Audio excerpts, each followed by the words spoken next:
Hey everyone, Nicholas here from Crippled Tech and welcome back to another video. And in this video, we'll be talking about TV panel technology, specifically standard LED backlit LCD panels versus the newer panel technology options like OLED or mini LED and so much more. So the TV that I have behind me, that is in my living room, it is my daily use TV right now. It is the LG 75 UQ80 4K Smart TV, quite a mouthful. It is a 75-inch TV. This specific TV is actually a standard LED backlit LCD panel display, and it is a 4K resolution TV from 2022. My parents bought it for in 2023, 75-inch, and it uses LG's own webOS interface.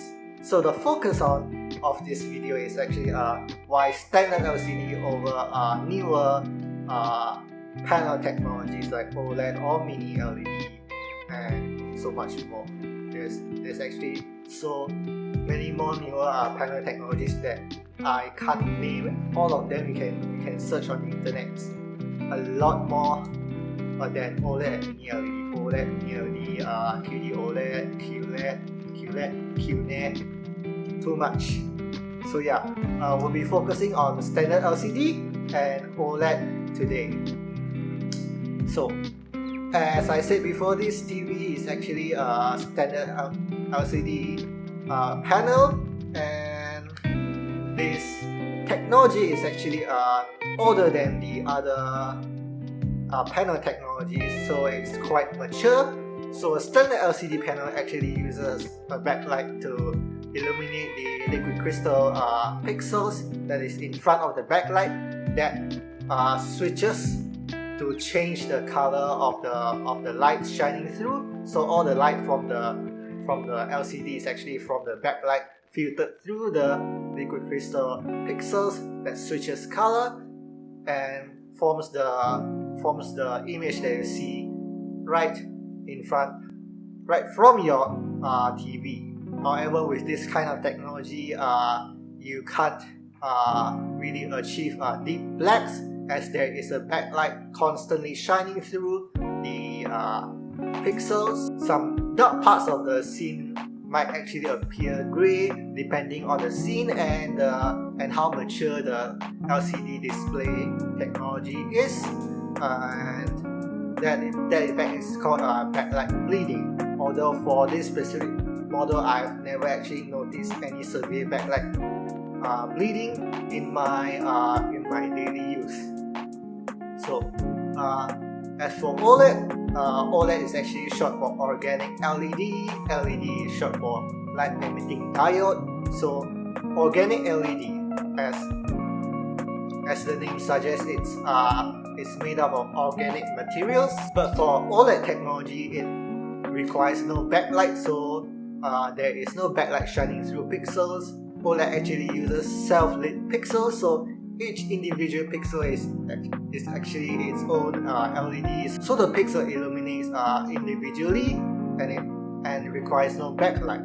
And because of that, when there's dark parts of a scene, that specific parts of the pixel actually turns off for black, for showing black colors, so you get perfect blacks, and as a result of that, you get an excellent contrast ratio on an OLED panel.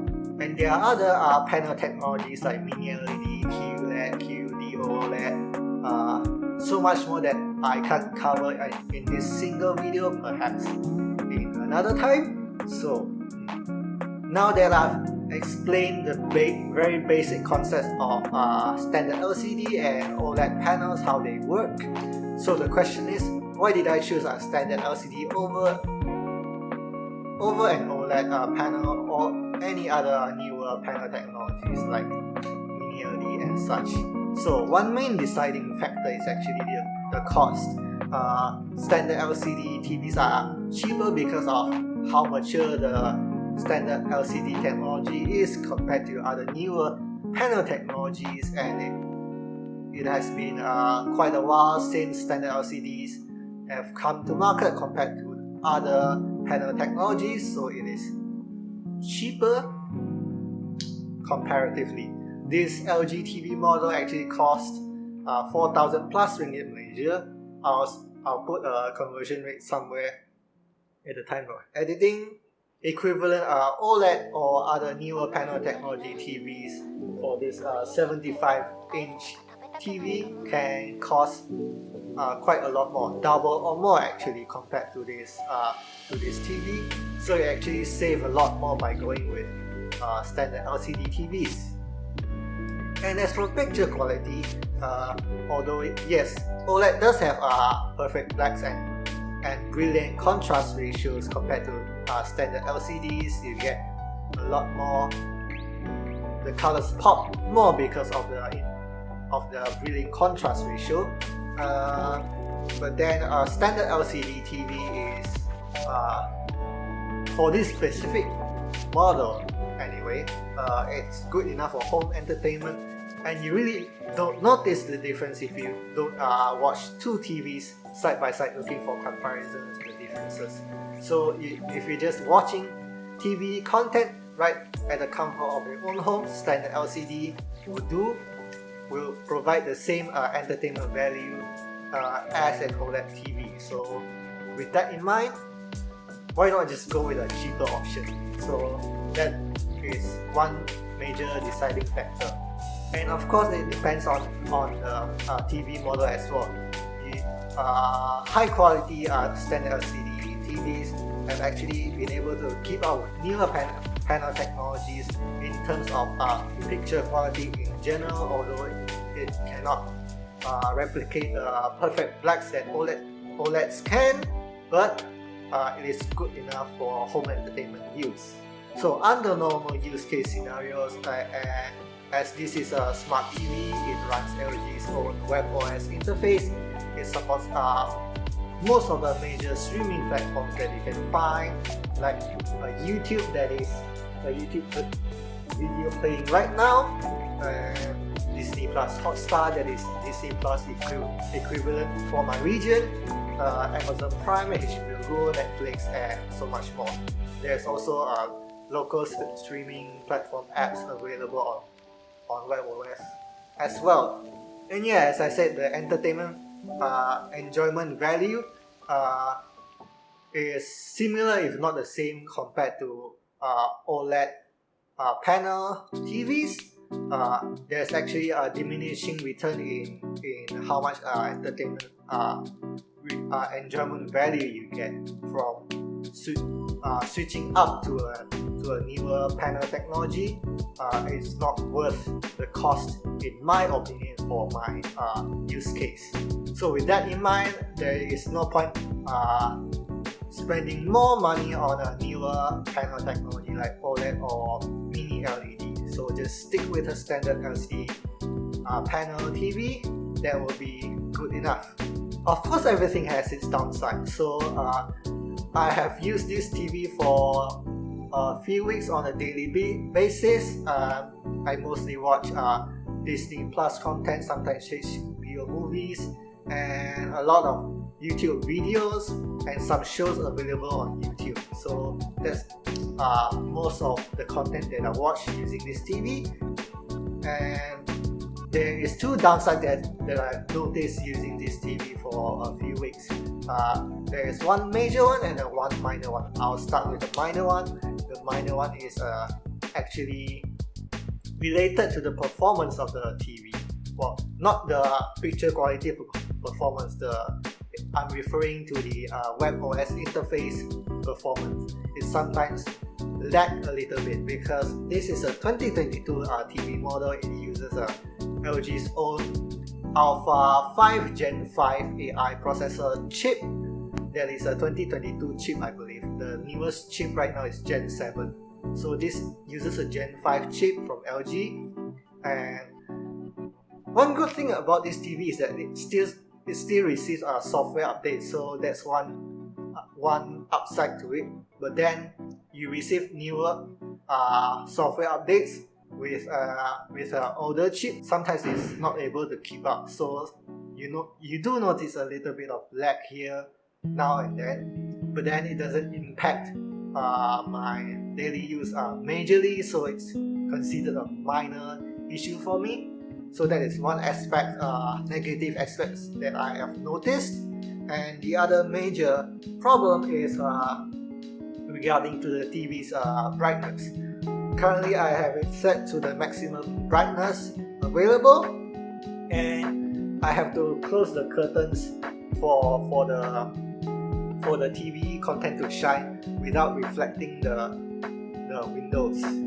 So when the environment is too bright, it's actually, for example, like I just said just now, with the windows open, the natural light bleeds into the room. When the environment is too bright, it actually reflects the light, and in certain angles you actually notice the reflections even though there is content playing on the TV.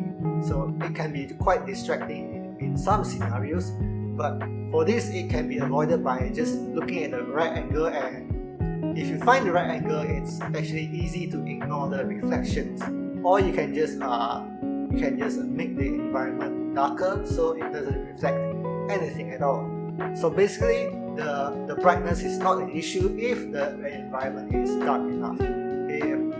If for example I'm watching during daytime, where when I open the windows, well, not the window, when I open the curtains and the natural light bleeds in, I just find the angle, I just look straight into the TV, so there is reflections, but it's easier to ignore the reflections. So that is a downside that I can work with. In some scenarios you might need to find a brighter TV for your use case. So with all that into consideration, standard LCD TV suits my scenario the most. Well, actually, yeah, based on what I just said, the major deciding factor is actually the cost. So with the cost in mind, yes, there is an ad link. With the cost in mind, standard LCD is the way to go.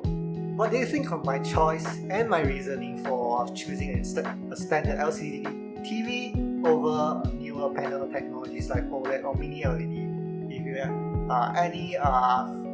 any different opinions, any considerations that I missed out, or if you have your own opinions on how you choose a TV for your own scenario, environment, different variables, it's different for each person. So yeah, if you have any opinions on that, you can leave them down in the comment section down below. We can have a discussion of which type of panel technology is suitable for which type of person, which type of scenario and environment. So that will be an interesting topic to discuss. So if you enjoyed this video or found this content helpful, please leave me a like and share it all around with your friends and family on social media. Thank you very much for watching. Subscribe for more tech content coming right at you real soon. I'll see you all in the next one. This is Nicholas signing off. Goodbye.